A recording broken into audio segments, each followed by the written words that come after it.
We also want to tell you about Governor Tim Walz delivering his final State of the State tonight at the Capitol.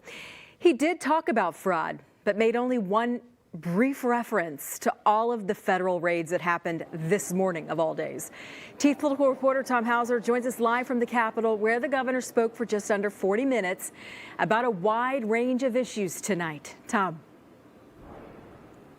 Yeah, Lindsay, there's no question that despite the long list of accomplishments that the governor listed tonight, the rampant fraud uncovered under his watch over the past several years will be one of his primary legacies.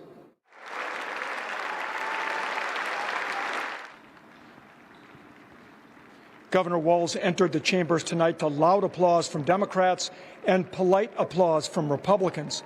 The governor didn't bring up the fraud issue until he was two-thirds of the way through his speech. And even then, he didn't talk about how it was allowed to happen, just what he is doing about it now. We've created additional checks and balances. We've brought on more investigators, more auditors, more law enforcement agencies, as well as an outside firm to take a look at high-risk programs.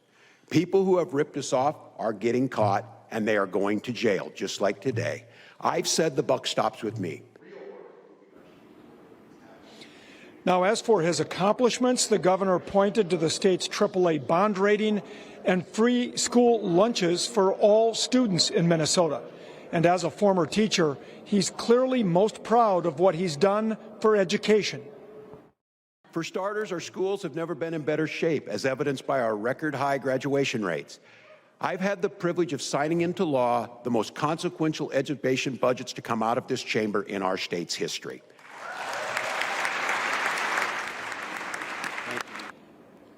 Now, the one thing that did bring Republicans and Democrats together was a moment of silence for the late Speaker Emerita Melissa Hortman and her husband Mark. Other than that, Democrats and Republicans we talked to afterward almost seemed like they had watched two different speeches. It's important for Minnesotans to know that, yes, your property taxes are incredibly high right now.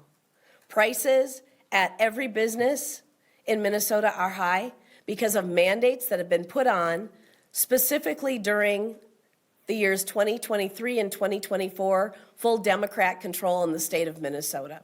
It's an incredible legacy of accomplishment in education and paid family medical leave, of climate and labor, and we have a real opportunity here over the next few weeks to build on that legacy.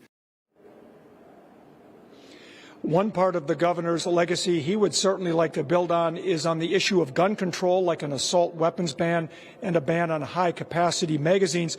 But when he brought those issues up tonight, not one Republican applauded or stood up, indicating there is almost no chance those bills will pass this session. Just 20 days to go until the legislative deadline. Live at the state capitol, Tom Hauser, 5 Eyewitness News.